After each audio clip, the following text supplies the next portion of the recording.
کیا وہ ایسوں کو شریک بناتے ہیں جو کچھ بھی پیدا نہیں کر سکتے اور خود پیدا کیے جاتے ہیں؟ ہماری لاج کس کے ہاتھ ہے، بغداد والے کے.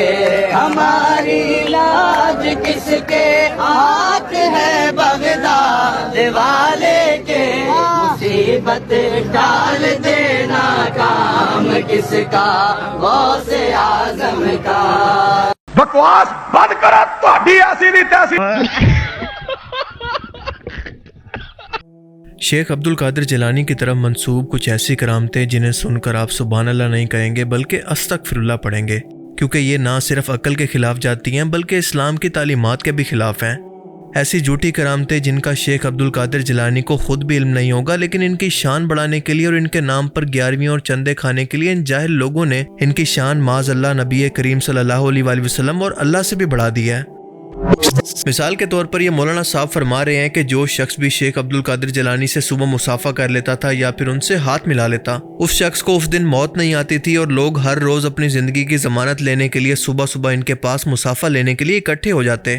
اور یہی نہیں بلکہ اور سنیں، شیخ عبد القادر جیلانی اپنے شاگردوں کو پڑھاتے پڑھاتے اچانک سے کہتے کہ مر جاؤ، تو سب لوگ مر جایا کرتے، اور پھر کہتے کہ زندہ ہو جاؤ، تو تمام شاگرد ان کے حکم پر پھر سے زندہ ہو جاتے.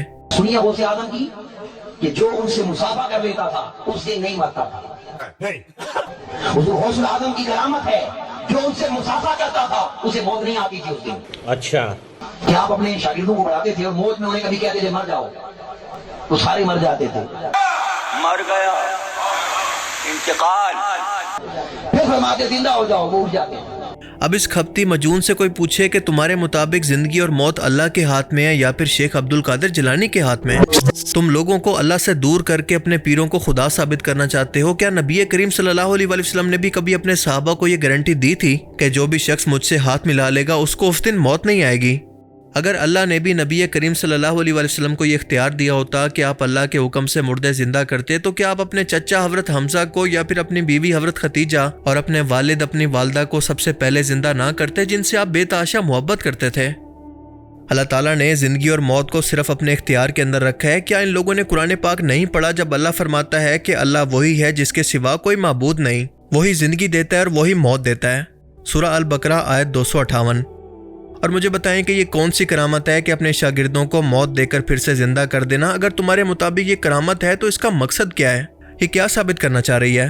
کچھ لوگوں کو یہ وسوسہ آتا ہے کہ مردے زندہ کرنا تو اللہ کے دست قدرت میں ہے، کوئی انسان کیسے مردے زندہ کر سکتا ہے؟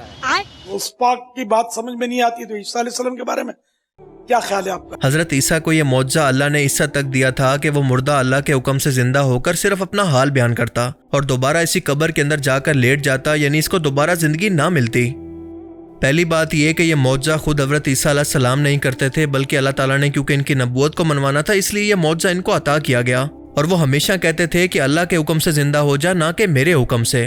لیکن ان کے پیر پیغمبر یا رسول نہیں ہیں بلکہ ایک عام مسلمان یا پھر ولی اللہ ہیں. اللہ نے ان کی نبوت کو نہیں منوانا کہ ان کو بھی نبیوں والے غیر معمولی معجزات عطا کر دے. اب ذرا یہ سنیں کہ یہ بندہ واضح طور پر یہ کہہ رہا ہے کہ شیخ عبد القادر جیلانی یہ نہیں کہتے تھے کہ اللہ کے حکم سے زندہ ہو جاؤ، بلکہ یہ کہتے تھے کہ میرے حکم سے زندہ ہو جا. قادر مردوں کو زندہ کرتا ہے، میں مردوں کو زندہ کرتا ہوں، بتا کس مردے کو زندہ کروں؟ پورے عیسائی لاجواب ہو گئے، غوث اعظم کو لے گئے، فرمایا اچھا یہ بتاؤ عیسیٰ علیہ السلام کیا کہتے تھے جو مردے زندہ ہوتے تھے؟ کیا کہہ کر مردوں کو زندہ کرتے تھے؟ تو عیسائی عالم نے کہا عبد القادر آپ کے قرآن میں خود لکھا ہے، عیسیٰ کہتے تھے قم بإذن اللہ، اللہ کے حکم سے زندہ ہو جا، تو مردے زندہ ہو جاتے تھے. یہ تو قرآن میں ہے قم بإذن اللہ. تو غوث اعظم نے خبر کی طرف دیکھ کے فرمایا وہ عیسیٰ تھے جو قم بإذن اللہ کہتے تھے، خبر کی طرف دیکھ کے فرمایا عبد القادر کے حکم سے زندہ ہو جا. تیرے چمن تے لعنت، تیری جوانی تے لعنت، تیری چد تے لعنت. ٹھڈا مار کے مردے نو کہندے سی اللہ دے حکم نہ اٹھ.